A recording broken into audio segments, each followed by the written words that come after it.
O Espírito Santo de Deus. O Espírito de Deus pairava sobre a face das águas. Gênesis 1, versículo 2. Nenhum assunto é de maior importância do que o testemunho da Bíblia sobre o Espírito de Deus e sua relação com todos os seus poderosos feitos. O Espírito de Deus é mencionado centenas de vezes na Bíblia. No Novo Testamento, geralmente é chamado de Espírito Santo, muitas vezes traduzido erroneamente como Espírito Santo, na versão King James do Antigo Testamento. Espírito é traduzido da palavra hebraica ruach, que, segundo a concordância bíblica de Strong, é definida como vento, sendo a mesma palavra muitas vezes traduzida como fôlego. No Novo Testamento, espírito traduz a palavra grega pneuma, que significa, de acordo com Strong, fôlego ou corrente de ar. No entanto, não devemos concluir que o Espírito Santo de Deus seja apenas vento ou uma rajada de ar. As línguas hebraica e grega antigas não possuíam palavras específicas para tudo, e isso era especialmente verdadeiro ao expressar pensamentos relacionados a Deus e suas obras poderosas. No entanto, muitas palavras com significados específicos, com o uso, passaram a ter significados adaptados. Assim, ruach, na língua hebraica, e pneuma, na língua grega, por causa de sua tradução original para o poder invisível do vento, passaram a significar qualquer força ou poder invisível. E foram usadas para descrever o poder invisível de Deus. O Espírito de Deus é o poder invisível de Deus. É a energia invisível e indefinível do Criador, por meio da qual ele realiza todos os seus bons propósitos. Esse poder imenso não pode ser frustrado e lhe permite realizar toda a boa vontade que desejar. Deus diz, Amém. Eu também farei isso acontecer. Eu propus isso. Eu também farei isso. Isaías 46:11. O Criador também diz, a minha palavra que sai da minha boca não voltará para mim vazia. Antes, fará o que me apraz e prosperará naquilo para que a enviei. Isaías 55:11. O Espírito ou poder de Deus se manifesta em toda a criação. Foi o Espírito de Deus que transformou este planeta de uma massa vazia e disforme na bela terra que ele é, tornando-a capaz de sustentar incontáveis variedades de coisas, animadas e inanimadas.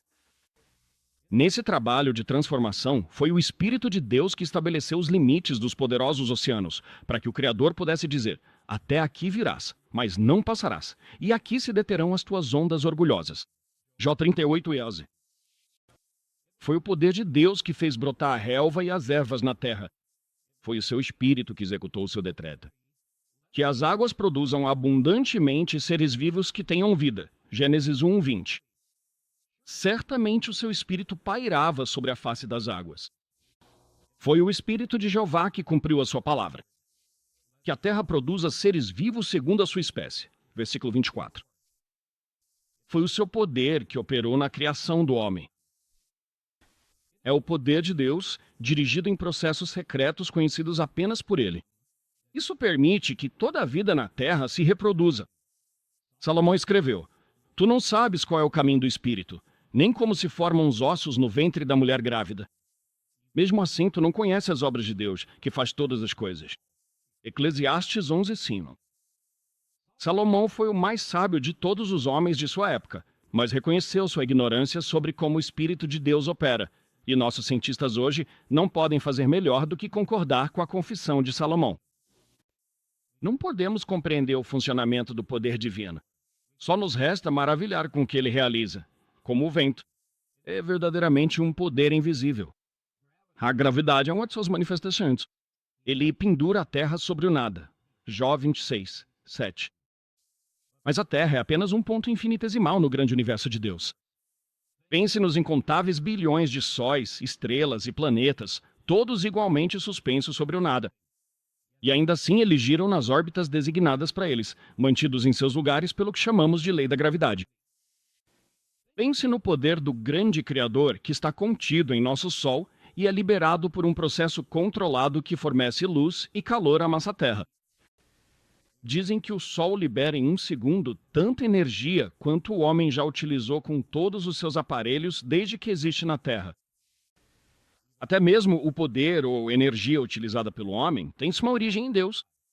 O homem não pode produzir energia a não ser utilizando as coisas criadas por Deus.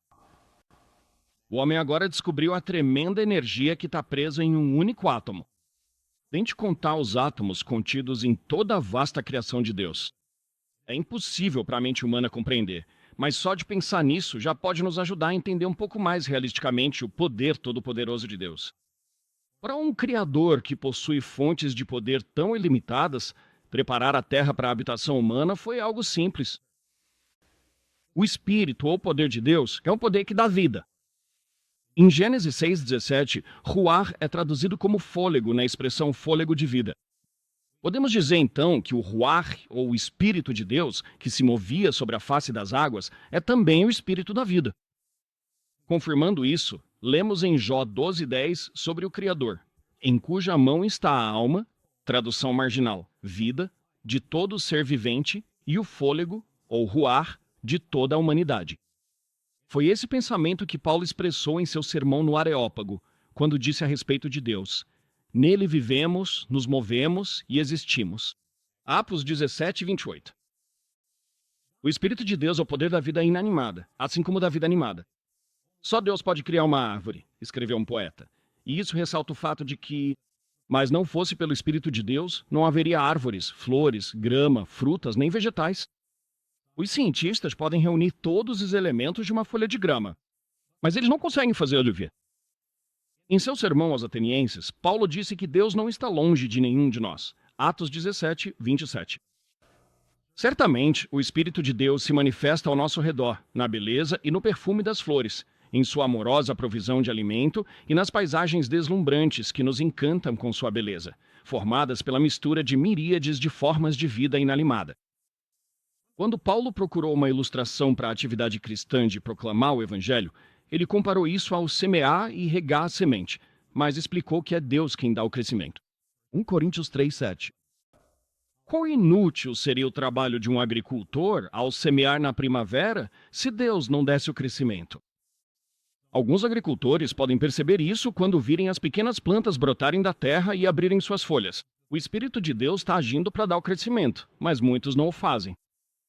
Quanto mais cada manifestação de vida que nos cerca significaria se pudéssemos simplesmente lembrar que o que vemos não é apenas um processo químico, não é uma casualidade da natureza cega, mas sim a atuação do Espírito de Deus. Por mais maravilhosas que sejam as diversas manifestações do Espírito de Deus que vemos ao nosso redor todos os dias, a Bíblia revela que há um exercício ainda mais pessoal desse poder na vida de suas criaturas humanas, especialmente daqueles que o servem. Isso fica evidente no modo como Deus lidou com José na terra do Egito. O faraó contou a José seus sonhos, sonhos que eram proféticos sobre 7 anos de fartura na terra, seguidos por 7 anos de fome. José disse ao faraó: o sonho do faraó é um só. Deus mostrou ao faraó o que está para fazer. Gênesis 41:25. Deus mostrou ao faraó por meio de seus sonhos, interpretados por José. Mais tarde, faraó disse a respeito de José: poderemos encontrar alguém como ele, um homem em quem o Espírito de Deus habita? Versículo 38. O Espírito de Deus estava em José. Nesse caso, Deus usou seu poder primeiro para imprimir os 2 sonhos na mente de Faraó e, em seguida, para revelar a José o significado profético dos sonhos. Mas como isso seria possível? Alguns podem perguntar. A resposta simples é que não sabemos. Também não sabemos como Deus faz uma árvore. Certamente, o poder grandioso que sustenta a Terra e todos os outros corpos celestes do universo no nada, que dá vida a todos os seres vivos, não teria dificuldade alguma em imprimir certos pensamentos na mente de uma de suas criaturas e dar à outra a capacidade de interpretar esses pensamentos. Foi o Criador quem projetou o cérebro humano, com todas as suas maravilhosas conexões nervosas e sanguíneas pelas quais ele normalmente funciona. Seria algo simples para ele fazer com que pensamentos entrem no cérebro por meios diferentes dos canais normais dos 5 sentidos. Toda a vida é um milagre, pelo menos no que diz respeito à nossa capacidade de entender seu funcionamento. Uma vez que reconhecemos isso e aceitamos o fato do imenso poder de Deus manifestado em todas as suas obras criativas, os milagres registrados na Bíblia não serão pedras de tropeço para nossa fé. Veremos que são apenas atividades comuns no desenrolar dos sábios desígnios do Criador para com suas criaturas humanas. Outra manifestação diferente do Espírito de Deus foi concedida a Bezalel na época da construção do tabernáculo no deserto. A necessidade disso é evidente. Os israelitas haviam sido mantidos como escravos no Egito por gerações, e é bem provável que algum deles tenha tido permissão para aprender as habilidades daquela época, no uso de madeira, minerais e metais. Quando chegou a hora de construir o tabernáculo e providenciar seus utensílios, surgiu uma necessidade nesse sentido, e Deus cuidou da situação. O Senhor disse a Moisés a respeito de Bezalel: Eu o enchi com o Espírito de Deus, em sabedoria, entendimento, conhecimento e em toda espécie de trabalho manual, para criar obras engenhosas, trabalhar em ouro, prata e bronze, lapidar pedras para engastar, entalhar madeira e realizar todo tipo de trabalho artesanal. E eu, eis que dei com ele a Oliabe, filho de Aizamaque, da tribo de Dan. E no coração de todos os sábios de coração, pus sabedoria, para que façam tudo o que te ordenei. Êxodo 31, 3-6. Quando Moisés recebeu as instruções do Senhor sobre a construção do tabernáculo e a confecção de todos os seus móveis finos e detalhados, provavelmente se perguntou como aquilo poderia ser feito. Ele sabia que nenhum dos israelitas era capaz de tal entendimento, mas isso não era problema para Deus. Aquele cujo espírito criou o universo e depositou todos os metais básicos na terra. Ele, que sozinho pode fazer uma árvore, não teria dificuldade em revelar àqueles que escolheu a sabedoria necessária para moldar esses metais, entalhar a madeira das árvores e trabalhar em toda espécie de arte. Ele poderia ter incumbido os anjos de realizar esse trabalho especializado, se assim quisesse, mas, em sua sabedoria, achou melhor dar a alguns de seus servos humanos a capacidade de fazer o trabalho. Nisso temos ainda outra maneira pela qual Deus exerce seu poder, seu espírito. Em relação à construção do tabernáculo, nossa atenção é chamada para mais uma forma pela qual o Espírito de Deus tornou possível esse empreendimento. Foi maravilhoso que Deus tenha dado a certos indivíduos a habilidade necessária, mas isso teria sido inútil se eles não tivessem materiais com os quais trabalhar. Naquela época, os israelitas estavam no deserto. Eles não podiam sair em expedições de mineração para conseguir os metais necessários, mas nem isso foi um problema para o Senhor. Por sua providência, os israelitas conseguiram joias de vários tipos que levaram consigo quando saíram do Egito. Êxodo 12, 35 e 36. Quando chegou a hora de construir o tabernáculo, Moisés falou a toda a congregação dos filhos de Israel, dizendo: Isto é o que o Senhor ordenou, dizendo: Tomai dentre vós uma oferta para o Senhor. Todo aquele que tiver o coração disposto, traga uma oferta ao Senhor: ouro, prata e bronze, azul, púrpura, carmesim, linho fino e pelos de cabra. Êxodo 35, 4-6. Moisés continuou a listar todas as coisas que seriam necessárias para o tabernáculo e seus utensílios.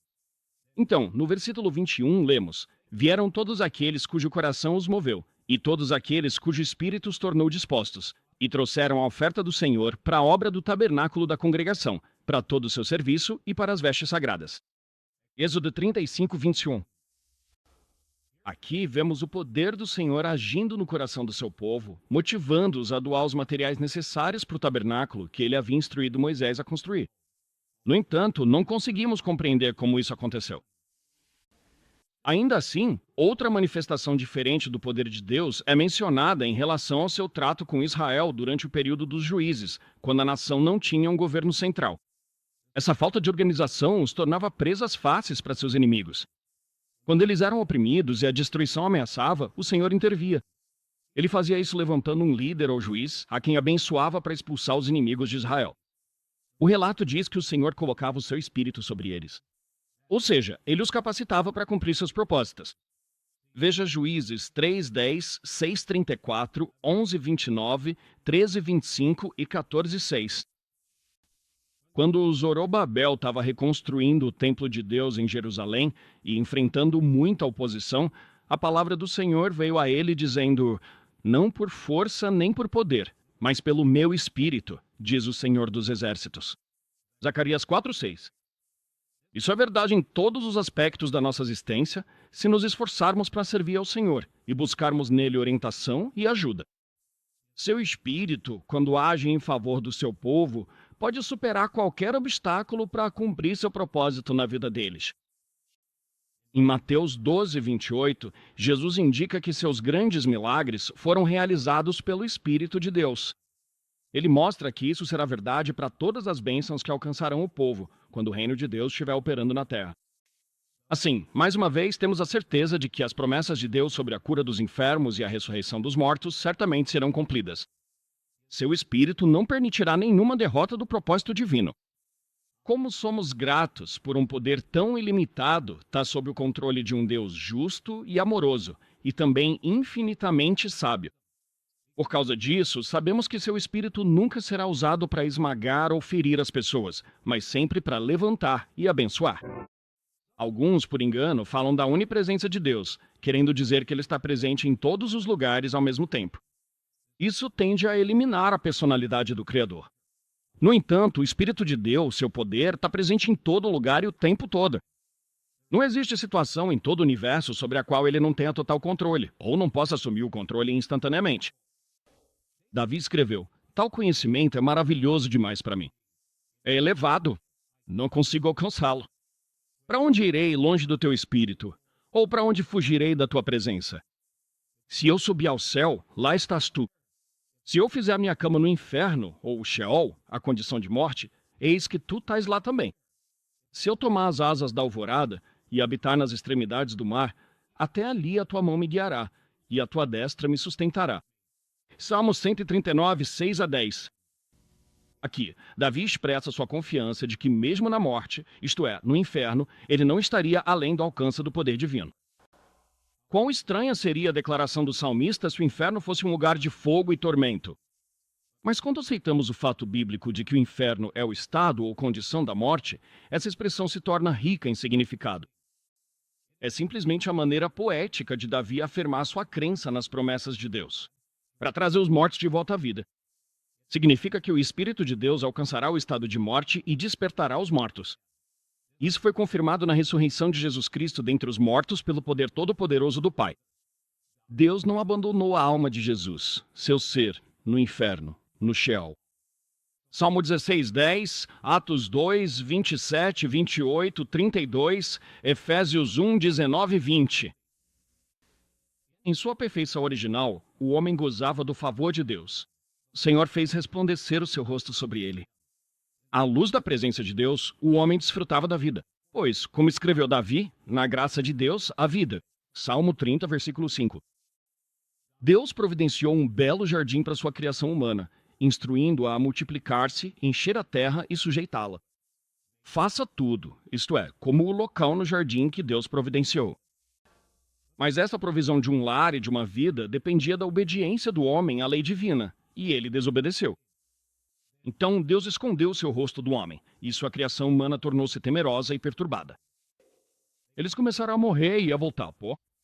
Por meio da sentença de morte, o fôlego de vida foi, por assim dizer, retirado.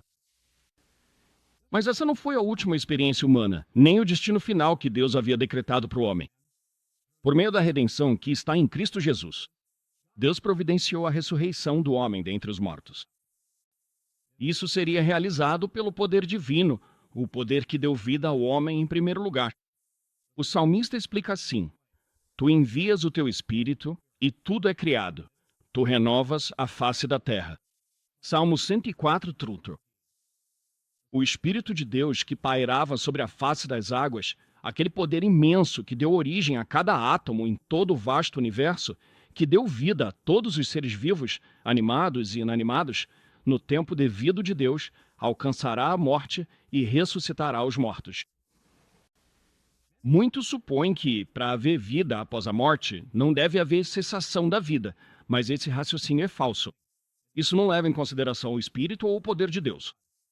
O salmista usa uma boa palavra para nos ajudar a superar nossa fraqueza de fé no poder de Deus.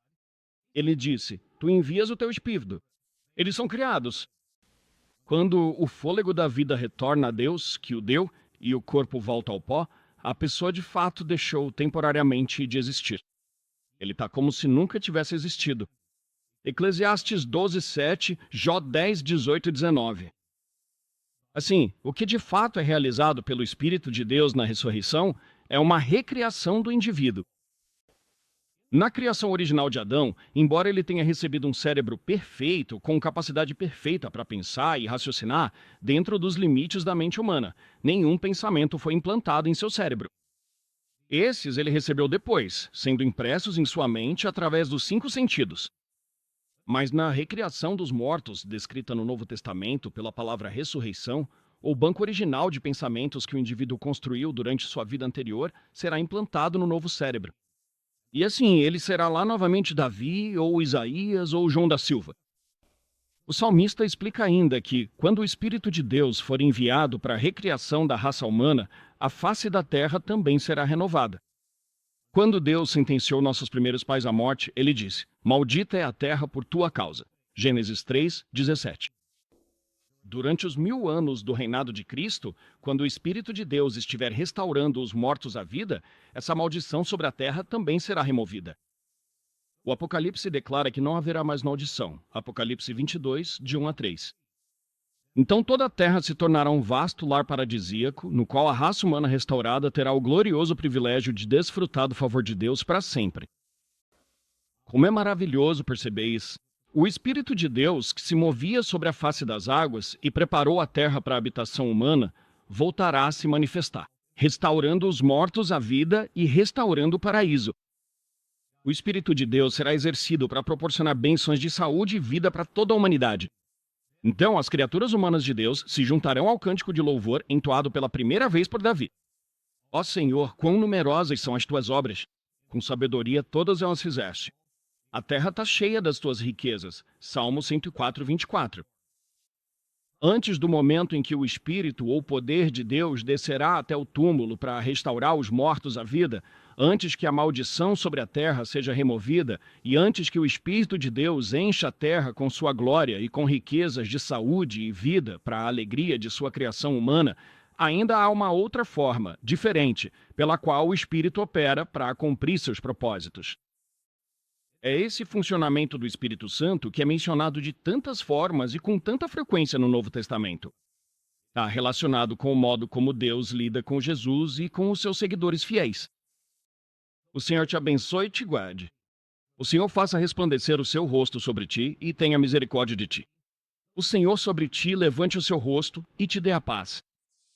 Amém.